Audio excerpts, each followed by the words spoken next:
All right, this is a special edition, outdoor live. First time we've ever done an outdoor live. Indiana rocks from right to left, as you're seeing on the screen. Legendary drummer Mel Cupp from Primeval, currently with Project 19. They gigged last night. Did you have a good show? Yeah, good show. Good. Legendary bass, one of my heroes, Mark Christopher Rohrman. Yes. And Bill Hayes, drummer, for the past, 25 years with the Flying Toasters? Yes. 20 years anyway, right? 20 years 20 anyway. plus. 20 plus. So, guys, thank you. You're Absolutely. welcome. Thanks for having us. Oh, man, thank you for coming on. We got some dogs in the background, and it makes for a cool.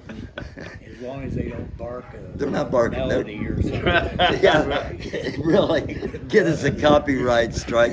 We It sounds like they're getting ready to go. I know at it. everything's been great up until we hit record. Look at they're come running from. Oh yeah, they're coming from everywhere. That little bitty went on. At least they're not coming for us. Right. So did the Toasters play last night? Yes, we were in Otterbein or Bine. How do you pronounce that? I think it's Otterbein? Otterbein, north of Lafayette. Yeah, Yeah. it was great. But they And- had the whole big rig out last night, man. Well, Have you and seen the- the new setup? We haven't. Oh man. I haven't seen you guys since the Greenfield at Depot Park.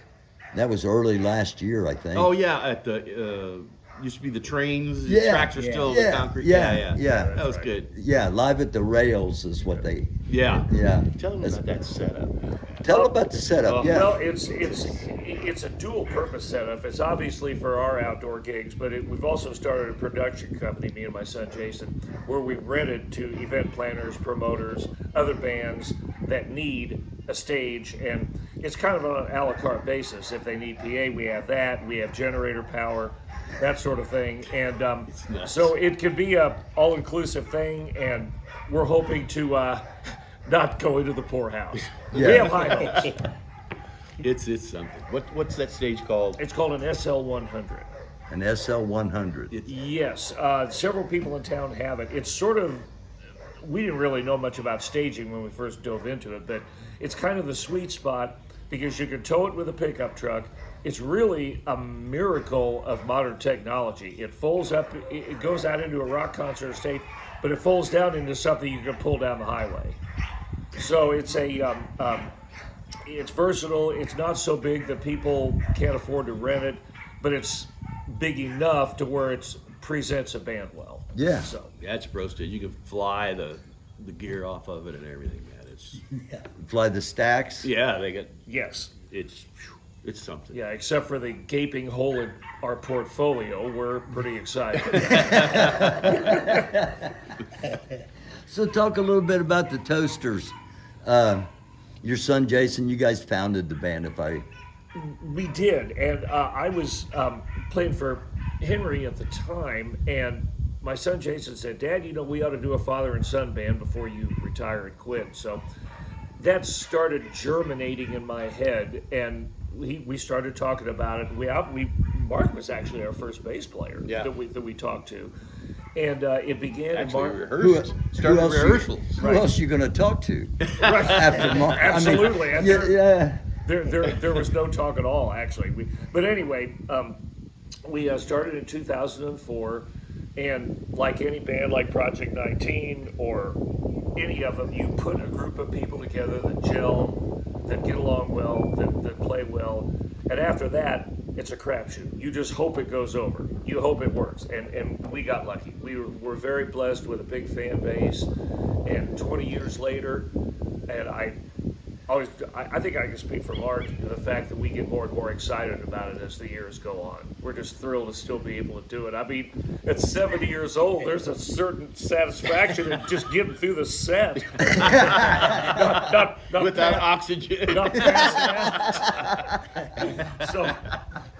So yeah, and it's the band does a combination of corporate gigs and outdoor stuff, and weddings, things like that, and it's great. It's like when you were a kid, all you were worried about was what was going to happen Friday night after the show. Now the picture is much bigger. we're thrilled to just go in and play and just have a good time, and so the life is good. Yeah.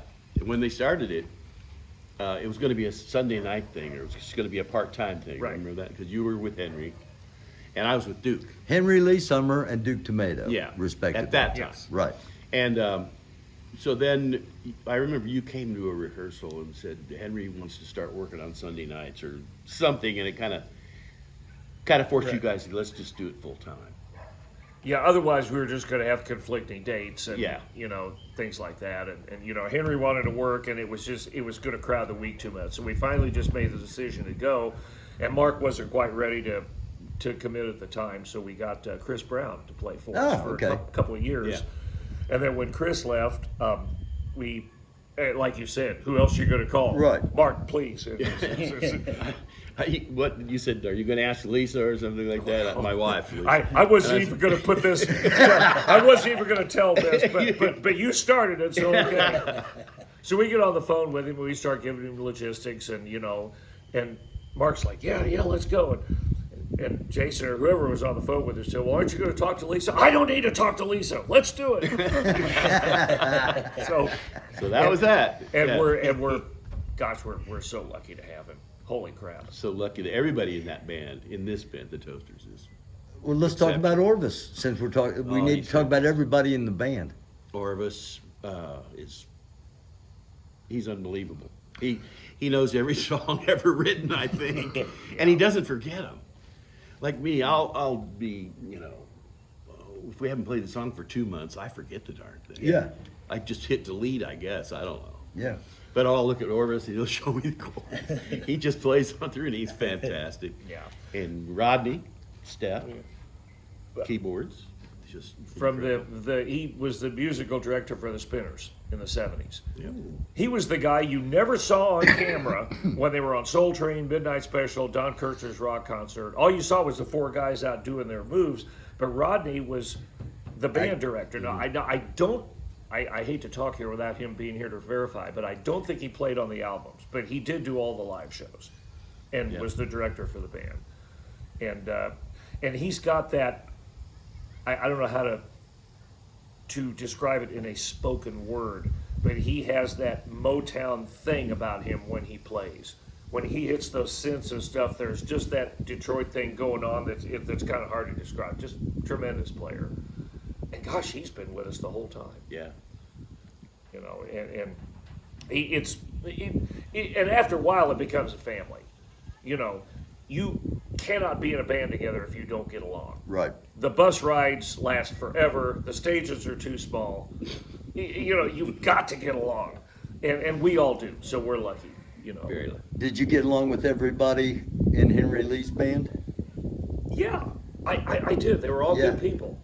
And Henry was at a stage in his career where he was just having fun with it, and I think the weight of his national time was past him. He just wanted to play and just enjoy music, and so he was in a good place. Yeah, we had a nice time with that band. We really did. It's funny how things crisscross because I was with Henry too back in the beginning, Right. which I had a girl and all. That's when I first met Mark, was when he was in Henry's Yeah. band.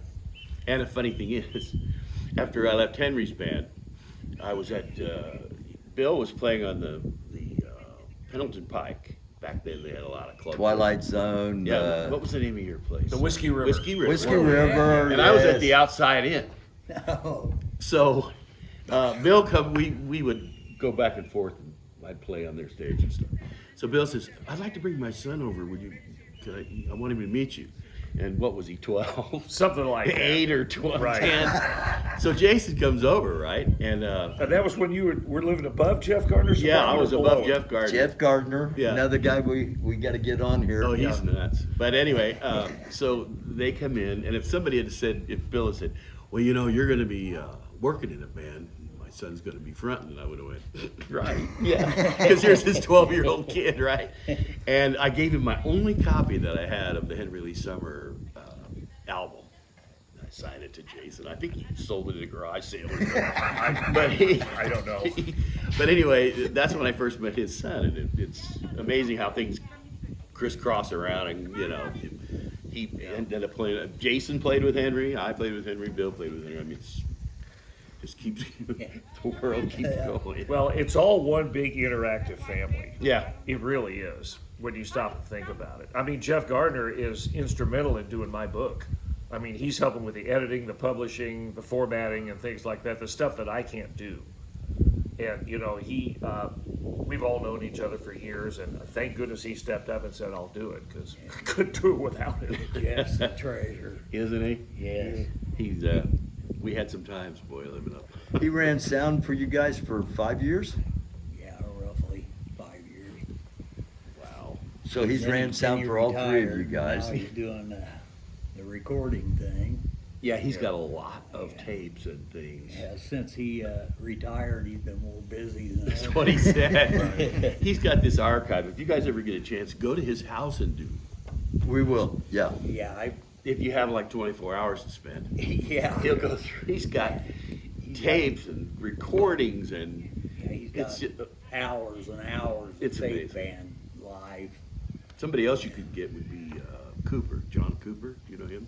I don't personally know, He but worked with us back in the day, and he ran sound. After he left us, he went to Charlie Daniels for years, the Judds, and then now he's with Springsteen. Has been for a long time. Yeah, where's and he at? Where's he located? He lives in just north of Nashville, Indiana, Okay, all right. and I'll see if I can find him on Facebook. he's got some recordings. Back then, in the day, we had a band called the Michael Brothers, which started out with Michael Henderson and Mike Murphy after he left REO. Buster Meeks on drums, me. There was I forget who the bass player was that I replaced, and Chick Brown on guitar, and it was just a great. Doc Kelly on keys, great band. That's how I met the Faith Band guys and all those. But where was I going with that? Wandering now. I'm not sure. Well, talk a little bit about Chick Brown, because he's- Chick Brown's one of the most underrated guitar players I think to come out of Indiana. I Completely think underrated. every musician will say Chick Brown, yeah, but Yeah. most people aren't familiar with Chick. No, he always flew under the radar somehow. Yeah.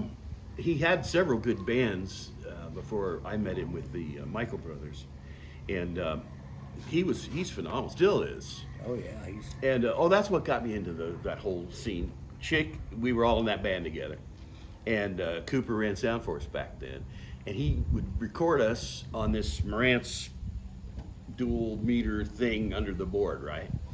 Well, he put together, over his time when he's off the road, he works with that stuff and he makes recordings of that stuff that we recorded. So we meet usually once a summer. We'll get there and go to Coop's house, and he plays this stuff for us. The last time we were there, Chick and I are like, I don't remember us being that good. I mean, we're listening to this stuff. I just remember us goofing off, you know. And, How much fun it was. Yeah. and man, Yeah. we're listening to that stuff going, I don't even remember playing this stuff out of it. Oh, yeah. But it was really. We spent I don't know, almost 10 years in my basement, me and Mel, Larry Lucas, and Joey Cripps just writing music.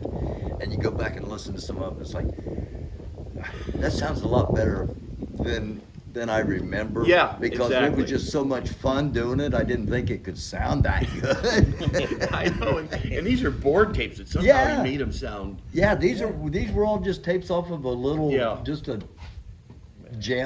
small jam box tape. Right. You know, Isn't that nuts? It's nuts. It really is. It was back, like I said, that's back when I met Carl and those guys, and when Colley left, they got a guy named Dan Hamilton. Do you remember Dan, singer songwriter? Sounded great with them, and he stayed for a couple of years, I think, and then. At that time, the Michael Brothers had broken up, and we reformed with Cole Kitchen, Carla Payton out of Champaign, and did that band. And then that was starting to fall apart, and then Dan Hamilton left Faith Band, and they called me up, and so I went to play. I think it was about the last year and a half or two of Faith Band.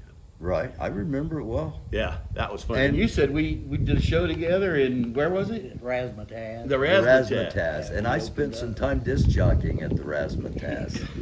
That's nuts. I What the heck? met you again at the Holiday Inn. That's what I was about to say. We met you again. With Christopher, Bennett, and Taylor. Right, Oh, Russell yeah. Taylor Russell, well, he and was Dave Bennett. He Russell was. Taylor, what a great dude, Oh man. yeah, Yeah, good golfer too. he was. Yeah, he passed away. It's amazing the people that are gone now. Oh yeah. But yeah, Christopher Bennett Taylor, I forgot about that. Yeah, But Yeah. and that was after Faith Band. right. Yeah, because Benny and I stuck together and we did some things, and then where did it go from there? Then I think I joined Henry and was with him for a while, and then I remember you were with Henry in the mid '80s, and then Johnny Cannell replaced you, and then you came back again. yeah, and then I was remember back there was again. that metamorphosis Right. going on. And you were with Duke also. Yeah, that's what, and then after that's when I went with Duke. What was that? The last of the '80s, first of the '90s, I think. That was '88 when you went with Duke, I think. Wow. Because we were still at the Whiskey River. I think it was '88 or '89 that you went with Duke. Yeah, and I was with him all the way till you guys, Right. 2007. Yeah. So that was a long run, almost 20 years. If I stayed another year, I would have got the gold watch, right? We could always hope. But Duke's still out there. He's still playing. Not as much, but he's still playing. Yeah, we got his old sound man. John Moore? Yeah. Yeah. Yeah. Did you do a thing with him? He's still with them. with us. John's Oh, still. he's with you guys. Yeah. Yeah, Cool. Who's Duke using now then? I have no idea. Wow. he might be using Tony Seiler. Might be. Now Tony was in the band with me and Duke. Right. Played drums for me. He was after I left Duke. Yes. I actually recommended Tony. Yes, you did. For the band. And We're all going to get dizzy here trying to remember Yeah, all 'cause this it- stuff. No, Wow. this is great. Normally, we don't have, we talk a lot about guitar players and singers because, Right. they're guitar players and singers. But it's great having an episode where we're talking about the drummers and the bass players and everybody that, Right. Backbone of the band. exactly. Yeah, I The mean, rhythm section. so many times I've been, oh, you play bass. Well, what else do you play?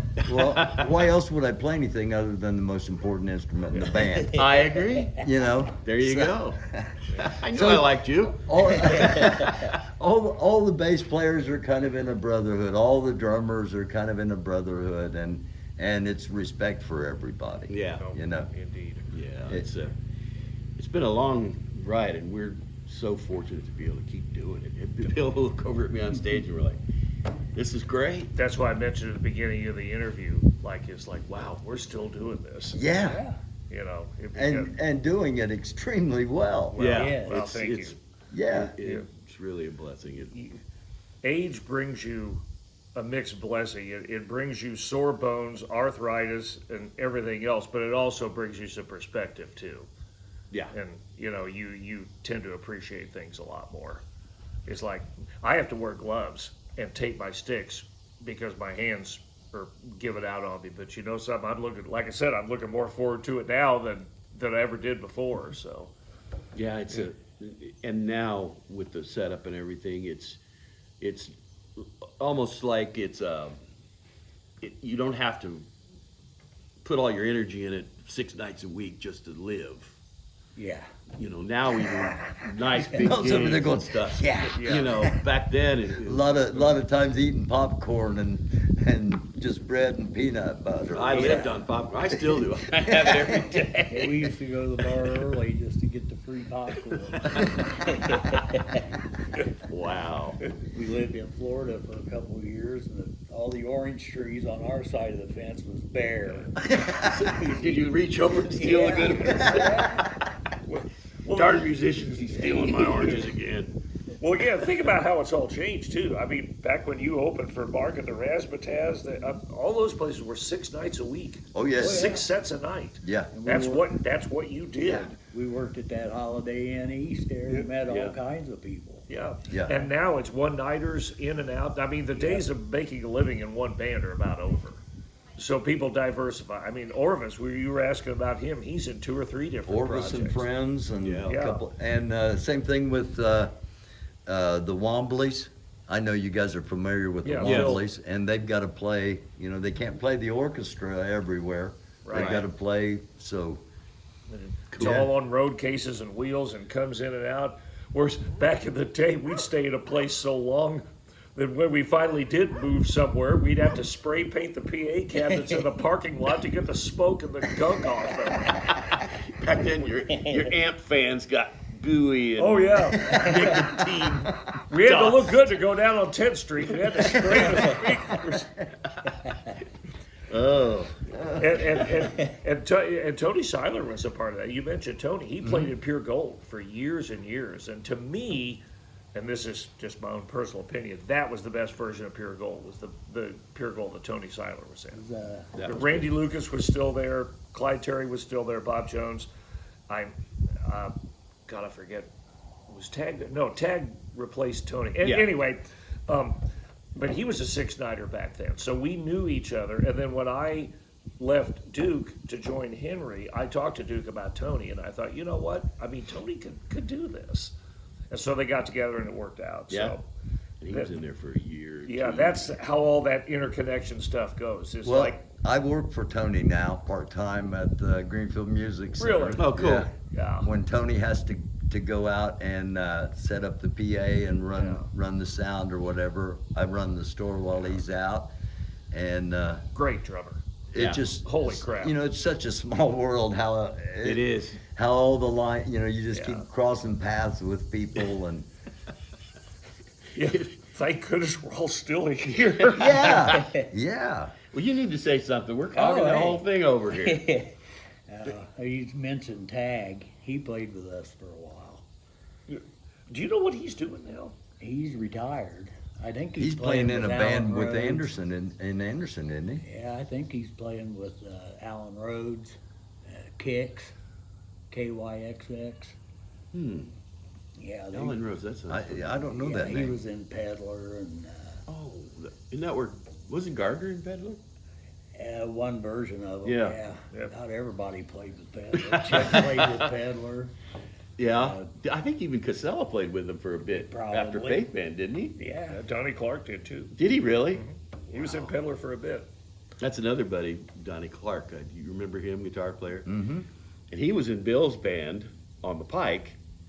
And when I went with Duke, and then the guitar player that was with him at the time, Gus Starr, left, and I asked Donnie if he wanted to do it. So Donnie comes into Duke for a while, and then we're the power trio with the, Duke, 2 guitars, and Yeah. Donnie's now playing with everybody in Nashville, Tennessee. He was with Pure Prairie League, but he's not anymore. Yep, And I'm not sure what he's doing now. We haven't talked in a while. no, he's hard to get a hold of. Yeah. hard to return calls. Yeah, we jazz him about that. But let's see, what else is what's happening around? Man, this is so much stuff. You guys doing anything over Labor Day weekend? Do you have a big event coming up?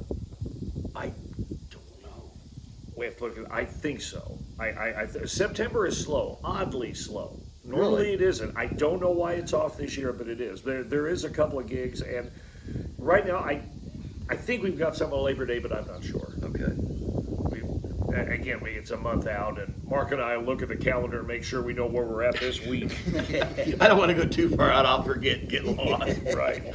Put the wrong date in the GPS and end up somewhere else. Now, did you play with Roadmaster? I did not. Okay. That was let's see. Who replaced Toby after Toby went with Mellencamp? Johnny G was in Roadmaster for a bit. John Gunnell. Let's see. Was he right after Toby?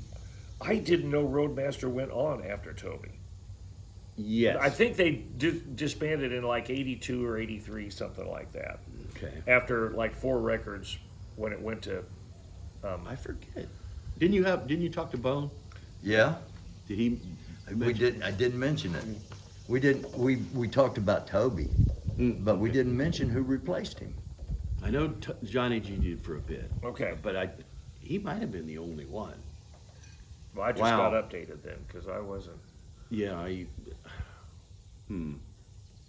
that was back in the when we were doing the Cold Kitchen of the Michael Brothers, and We're gonna have J. Michael Henderson on. yeah, that's what you said. That'll be good. Yeah, we're looking forward to that. Man, he was such a talented guy. His voice was great. musician's sang great. musician. Yeah, Yep. I saw you guys open up for Pablo Cruz. Oh, at concert. the Yeah. Emmons. Yeah. Emmons, That was my Florida. first gig with the Michael Brothers. You want to hear a story? Yeah. Okay, so I was working at driving a tile truck, carpet stuff, and I put my name and whatever at the IRC. Well, Buster Meeks, great drummer, I get a call from him, and we want to give you an audition. Okay, and I was just, hadn't really played with anybody worth speaking of before that, and so I went to the audition, and Murph and everybody was there, and they said, call me back like the next day. Okay, you got the job, and we're playing with Pablo Cruz in 4 days. I'm like, no, get your other guy. So I was trying to cram these songs, and luckily it wasn't a bunch. We only did 45 minutes or something. And so I made this cheat sheet, right? I made the mistake of using red ink on this little strip of paper, and I stuck it to the horn on my bass, right? Of the parts that I knew I was going to have trouble with. Well, as soon as the lights came up and the red lights, it was like invisible ink. the paper went, everything went away. And I'm looking at this and go, oh my God. What am I going to do now? So I'm trying to shield the light off the strip of paper so I could see it. So finally, if I lean like this, I freaked. Totally freaked. Totally freaked. Who else did you end up opening for? Oh man. With those guys, I'm not sure. With Henry, we opened for, oh man, so many people. The Allman Brothers, and one time I wrote a list of how many, it was huge, the amount of people.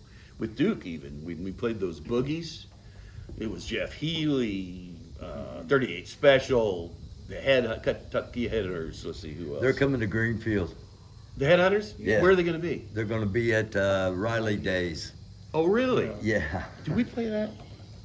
I think you did. I think we did, yes. Yeah.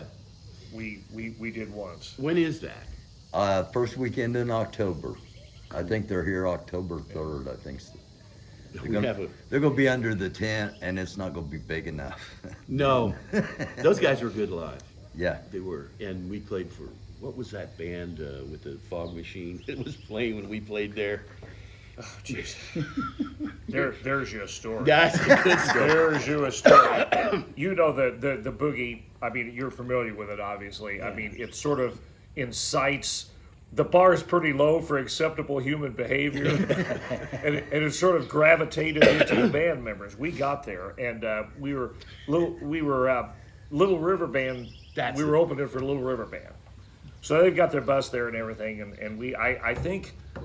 Did I use the house drum kit or did we set up? I don't remember. I don't remember. Anyway, there was some break time between the end of our set with Duke and when the Little River Band was going on. By that time, Duke and Jim Hill, God rest his soul, what a wonderful keyboard player and great guy. Great human. Yes, absolutely. They had partaken of beverages and Tell them where the beverages came from, some of them. oh well, I don't get too deep in the weeds here. Okay, we better stay out of it. But no, my mother wanted Duke to have a lot of stuff in her liquor cabinet that she wasn't drinking anymore. So that particular day, I brought him a box of Martini and Rossi and Vermouth and this and that and the other. Put it in the back of Duke's minivan. We go down to the boogie, get in there, and there's the naked girls on the motorcycles. We're weaving our way back to the stage, get back, and by the end of our set, Duke and Jim, They're feeling no pain. yeah. And so Little River Band gets ready to go on. And for whatever reason, Duke didn't want to leave. He wanted to stay. So Mark and I and Jim saunter over to backstage. And they come out with whatever their first song was. Jim Hill found the smoke machine. I kind of egged him on. Yeah, did you? Yeah. Okay, well, I did. Because it was right there. Right. And So anyway, so Jim, I said, we should just push lay on that thing. so Jim goes over there And he holds it down, man, until you can't see the band. All you can see is glimpse of their tuning keys in the light. So here's the stage manager running over here, and by that time we'd stopped to step back, and he's checking chords and jiggling stuff. Wiggling and oh, trying to find out why it's malfunctioning. be all right. So then he leaves, and as soon as he leaves, Jim hits it again, fogs the band. It was hilarious. We were beside ourselves laughing. Mark and I were just sitting there going, "Oh God!" And then the guy comes running back again, checking the machine, like, what's happening? But I mean, he just laid on it, and it was a fresh thing of the juice, man, and it just fogged the whole stage. I mean, completely. But you know, the thing that's cool about all this is we've all got a million of those Oh stories. man, Yeah, that's, some of what- them, a lot of them we can't tell. Right. well, we've got a few we can't tell too. But yeah, it Or was, we don't tell anyway. Yeah, right. It was great stuff. It really was, and it's all a learning experience, good and bad. You know, you always learn something and perspective and everything else. But no, those Duke years with Mark and me, we had a fun time. I had never been in a band like that, and Duke Tomato was always very fair to me. He really was. Anything reasonable I asked him to do, he would. I mean, he had his moods and moments and stuff, but I learned a lot in that band, and I was so grateful to him because I had just been on Pendleton Pike and the places like that. I'd never done any bigger scale things, and Duke commands enough notoriety that he's got some pretty big gigs that go on. And there was a couple of them where we went out there and there was thousands of people. I'm going, and Mark would look back at me and go, "It'll be fine." And as long as I had a decent monitor mix, I could go. You know, Yeah. so I was great. It was not for me long term. It just wasn't my style of music. But Duke was good to me, and we had a good time. It really was. Yeah, Duke's a incredible guitar player. If you could ever get him on, that'd be great. I don't know. We're if he'd do it, trying. And John's trying. John's trying. Tony's trying. Yeah.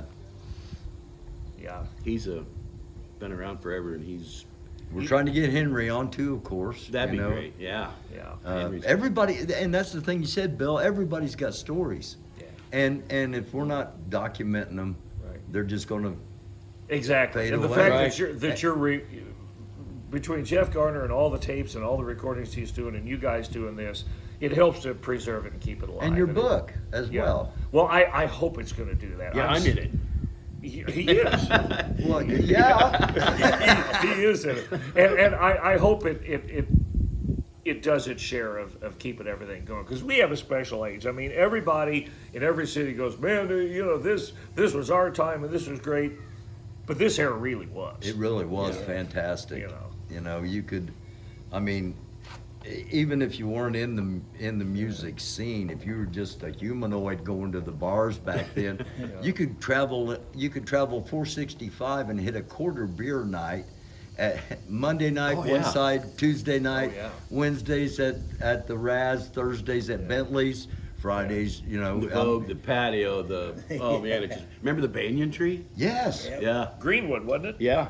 That big old tree. Used to be a Oriental Big tree, restaurant or yeah. something. Yeah. Well, here's the old guy coming out at me. Back then, there was no YouTube. There was no computers. Right. There was no cell phones. There was no distraction. If you wanted to see a band, you went out. Right. Yeah. Or you had to just watch them on network TV, 4, 6, 8, or 13. That's all you got. Yeah. And so it facilitated or enhanced live performance because Yeah. because that's all you had to do. Now, like I say, I'm going to sound like an old fart, but when you could just pull something up on your phone, anything you want, there's a magic that disappears from it somehow. Yeah. There's an adrenaline that gets lost in the transfer that we had back then. Yeah. Yeah. You know, I mean, it's kind of hard. That's to a great way. describe. No, it's a good way of putting it. Yeah. To me, Because it's there kinda is still, all three of you guys are still playing live. All three of you still get excited because there's just something about doing it live because you do not know what's going to happen. I mean, Right. you got an idea what you're going to be playing, Yeah. but Yeah. you never really know what's going to when happen. the brain fog's gonna hit, you're like, Yeah. is this a chorus? Where am I? How did we end it? Yeah. Right. Well, we don't have a set list. It's all Yeah. fly. It's all by the fly.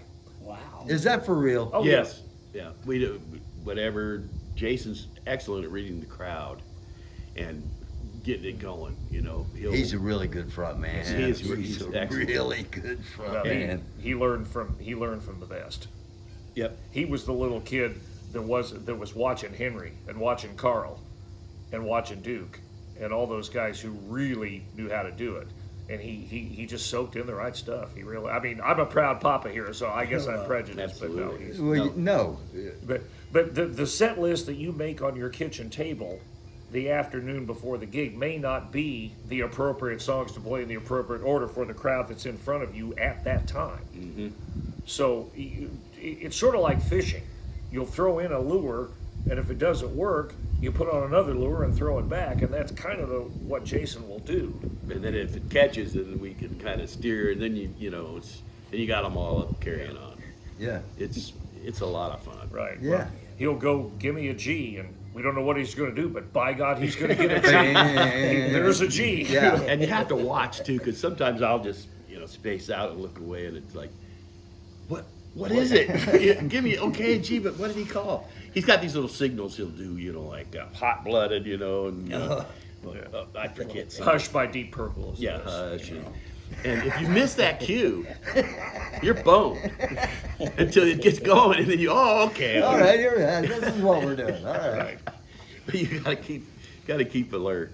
But it served us well because we can adapt and because they're like Orvis said, like March said, Orvis knows a million songs. So all those days, and this is where all this ties together, all that time on Pedal and Pike and all the years at the Northeast Wood Lounge or the Raza, you learn a million tunes. And you remember most of them. And so you can pull those tunes out when you need to. Yeah. Just And because you forget. had that practice and you had that educational time back. If you could stay sober, it was a great running board to the next step in your career because you got all these tunes in the background, And he does. When I joined the Toasters, actually, it was a culture shock in a way because I had always been in bands with original material. Henry, we did a mixture. But when I joined these guys, they gave me tapes, and I had to learn the stuff that they already knew for playing it for years. And I was with Duke for the 20 years when they were doing all this stuff. So I've got cheat sheets on the floor and here and there. And Jason didn't want any. Don't put that. It doesn't look good. So I'm like, I can't remember this stuff. I still haven't But learned if that you'd only- Meatloaf song. What the hell is that thing that goes on and on? But if you'd only wrote it in red ink, he would Yeah, right. I learned my lesson after that. Yeah, that Meatloaf thing. I still don't know it. But Oh no. yeah. There we go. We got some. Yeah, we'll get copyright. Something YouTube you looks. said. YouTube looks for anything to copyright me. Right. If there's any music at all play, we did a. Do you know Benito DiBartolo? Yes. Okay, we did an interview with Benito. We did it at a McDonald's. Okay, I've never been in a McDonald's that had background music. Wow. I And- didn't know that they did. And Me neither. we didn't Of course, I either. never thought of that. We did the episode, and the music just keeps getting louder and louder and louder. And it got to where YouTube put like 14 copyright strikes for real. Put 14 different songs. Michael Bublé's song. You're And kidding. no, we get copywritten for all this music that we don't want on there to begin with. So. So that'll probably do it too, So that'll right? probably do it too. Some random motorcycle. You said something earlier. I don't know why it made me think of it, but we were talking about After the Faith Band. Yeah. And we did that Christopher Bennett Taylor band with Russell and Benny. We also did that band, Rumors. Do you remember that? It was me and Buster, John Casella, Benny, and Carl Driggs. He was. I don't remember He was that. in a band called Foxy in Okay. Florida, and that's when Gardner had his music store in Broad Ripple and all that stuff with Jet, Jim Townsend. Him and Kathy. Yes. Well, Kathy, I think she went to Florida and saw Carl down there playing somewhere in Florida, and so somehow I don't even remember the details, but we get a hold of Carl and he comes up to Indianapolis, and so he's going to sing for us. And Foxy's the one that did that song "Get Off." that ooh, ooh, ooh, oh. Yeah. You know, that was their big hit. And so he comes up, and we put that band Rumors together, and Skeet Busher was kind of managing it, and we went down to the World's Fair in Knoxville, Tennessee, and opened Oh, for yeah. Rick Springfield. Oh, And so that was a lot of fun. Yeah. And that band lasted a while, but we couldn't get our wheels, you know. We were trying to get a record deal, and it just. And Carl had some things going on. He called me one day, and this is Carl Driggs, the singer, and he says, "Man, I just got a job offer. I want to run it past you. Do you think I should do it?" And it was with Paul Revere and the Raiders. After, you know, when they were going to go back out again, Lindsay wasn't there, and Mark Lindsay, the singer. And so they offered him this ridiculous amount of money back then, you know. And I said, "Man, I don't see how you can't do it. I don't want you to, because we're trying to get this thing going." But he did, and he was with Paul Revere for 20 years or something. Wow. I got to see the show a couple of times, and it was good. I don't remember that band. Which You- one? you- Which one? Rumors. Rumors. Yeah. And everybody you're listening, we should remember that. Yeah. yeah. Yep.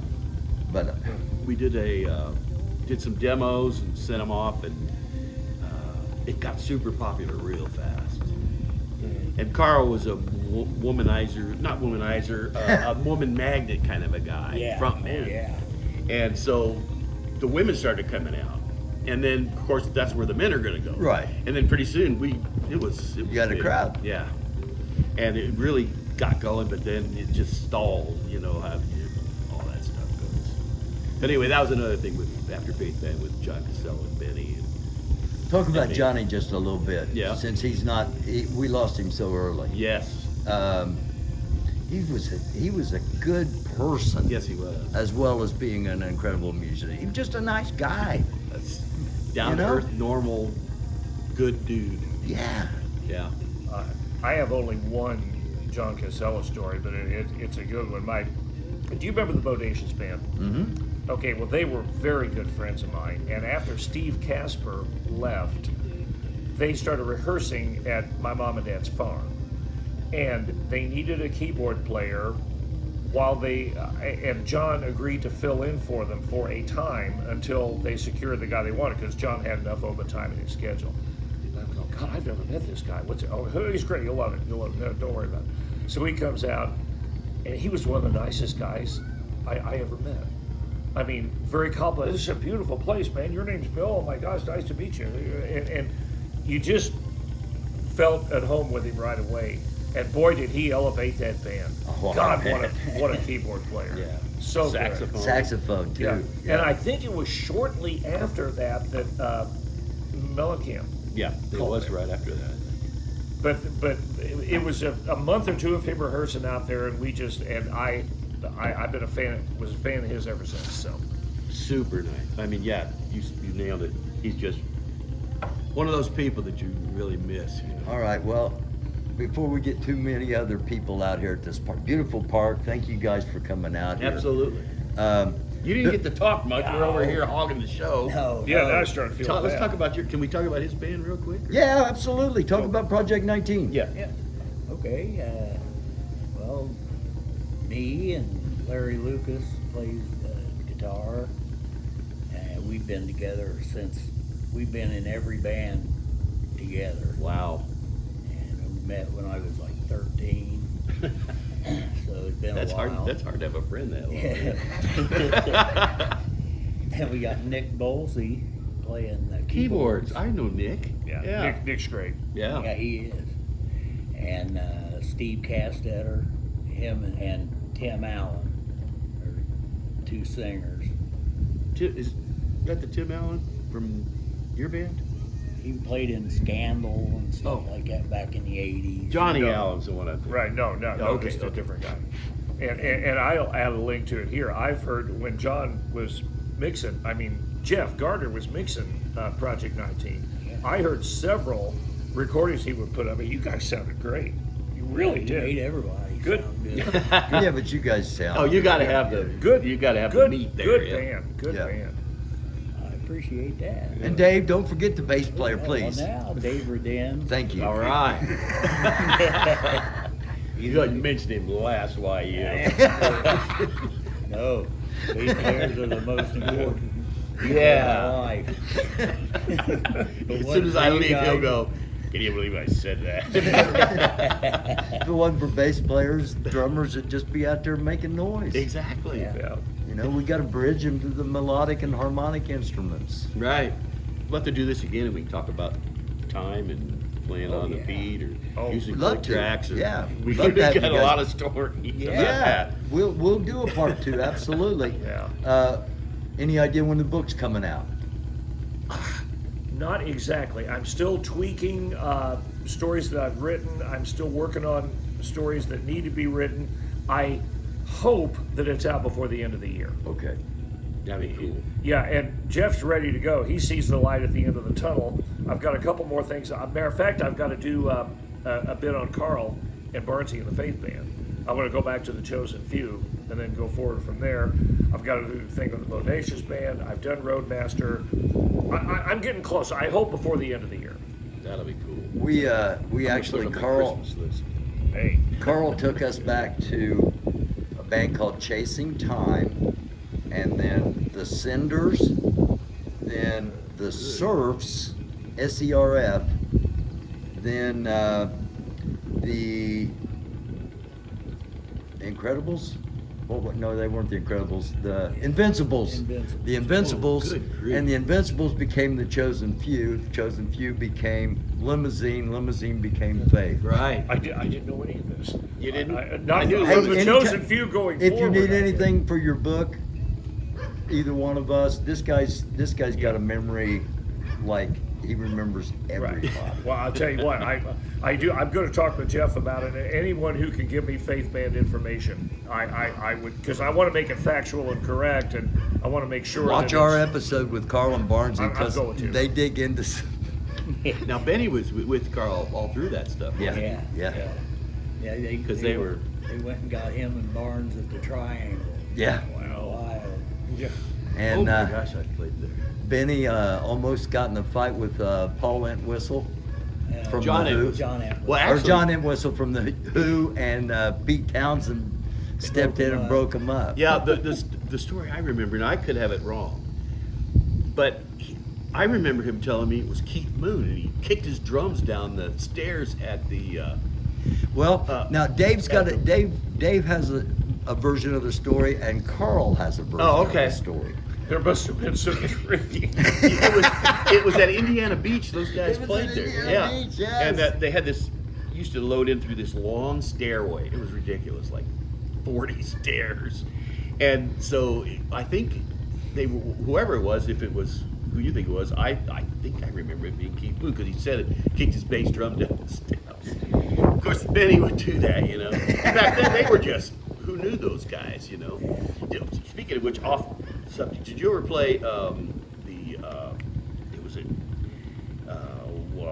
Emerson and Southport? What was the name of that? The Sherwood? Yes. The Sherwood Club. Did you ever play Yeah, there? we played there. Did you remember the autographs in there on that Oh, wall? yeah. That was yeah. like the Triangle too. Had The Triangle had dressing all room. kinds of stuff in that man. Because Led Zeppelin came through before they hit it. It was ridiculous. I want to know what happened to those wall panels. Surely somebody got those surely out of got there. those out of there. I I would hope they did out of the Triangle too. Because the, they the just names on bulldoze the it with Triangle just- are just as. It's just as ridiculous the number of people that came through over there in And that then little bar in sign the Ohio. walls on and this- stuff. It on was the Some- state somebody- line. amazing. Somebody's got those. Yeah, but how do we not know? I mean, why hasn't it come up? It's a great Surely question. somebody, even if they had them in their house, Isn't when you there put a it on band display running somewhere? around out here now called the Sherwood Club? Yeah, Barry Brown, Barry Really? keyboard player. Don't know him. Maybe they know something about it. Or, that'd be something for you Mark guys to look Iverson. into. It is. It's something for us to dig into. Find out what happened to the Because Sherwood if we ever Club. have this big get together, we could have them bring those boards. And stuff. that was what I was going to end with. We talked about this at the beginning. We need to do this. We need to have a big Indiana Rocks get together. Instead of waiting for people to die, let's all get together and talk about how great we are while we're all still alive. Right. You know that. Have a big jam and raise some money for Right. a cause. That'd be good. Yeah, Yeah. that really would. That's why I was so pleased at the way Rick Bennick's Benefit at the Rathskeller turned out. I mean, they That asked was they great. they asked us to open for it. Ricky did, and Jason ran sound and PA.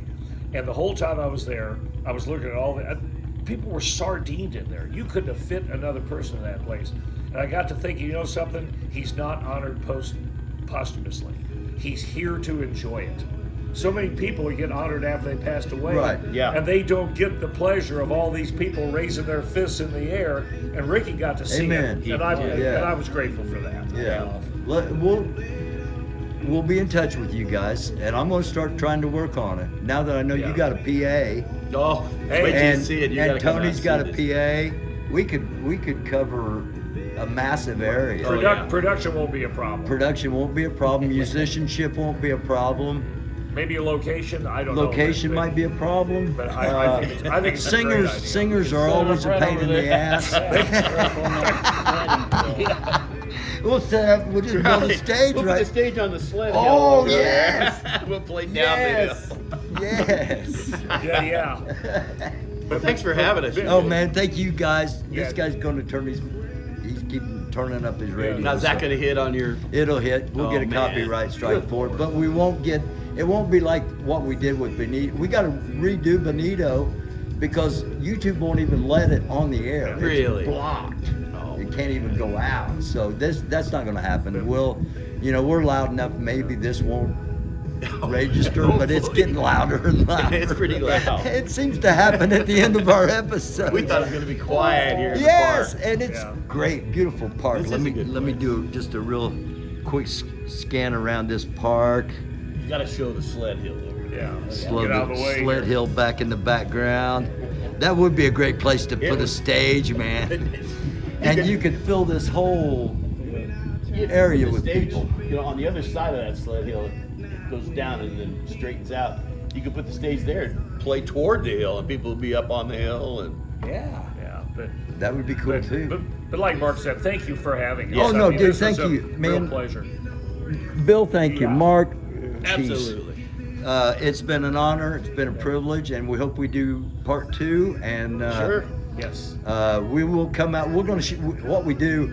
We do these episodes, and then we show up somewhere where you guys are playing when you don't know it, and we show you live and promote you that way as well. There you go. So- yeah, because I forgot to tell you about the band I was in with Jeff Gardner. Well, tell us about it real quick. Well, it was called The Persuaders. It was Jeff Gardner. That's right. I forgot. This is about going to kill it, though, isn't it? that. You know what? I can can do go. part 2. I can go ask him to turn. it No, down. that's fine. No, he's over here on his blanket with this girl, and Oh, jeez. yeah. Anyway, it was me, Russell Taylor on drums, Jeff Gardner on guitar, saxophone player Jay Majors played keys. I can't think of the sax player's name. Darn it. Rodney's friend, Jay Majors. Yes. Really? Yep. I And didn't know this. yeah, the sax player played 2 at once. What was his name? Oh, I play harmonies with him. Yeah. Is it And- PJ or Jay? no, he was Jay's friend, Jay Majors. Darn it, I can't think. But anyway, that was a great band. And Chooch Kennedy sang. Chooch and the Enchanters. Chooch and the Enchanters, Yeah. of course. Yep. Great voice. And we did a lot of bluesy Thunderbirds and stuff like that. But All anyway, right, we gotta stop. one more Okay. thing to throw out here, because tomorrow night we're interviewing him live, and I'm sure you remember the name Asher Ben Ruby. Is it- Adam is he in town? Smashers? Smash is going. He's in St. Louis. He's going to call in. We're going to have him live on the show tomorrow he's night, great. like an old radio show. He's Yeah. great.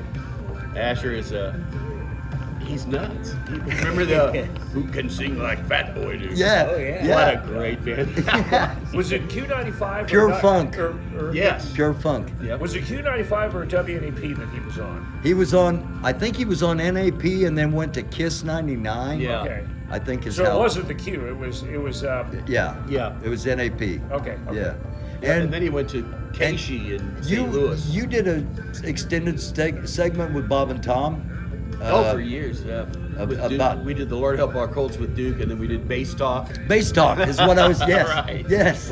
We'll get into that next time and tell jokes. Yes. Carry on. Absolutely. Bob and Tom are great people. Thank you guys. We Yeah. appreciate you. And thank you all for watching. Hit the like. Hit the subscribe. leave a comment below, and we will see you next time on Indiana Rocks. It's a dark world. Be a light.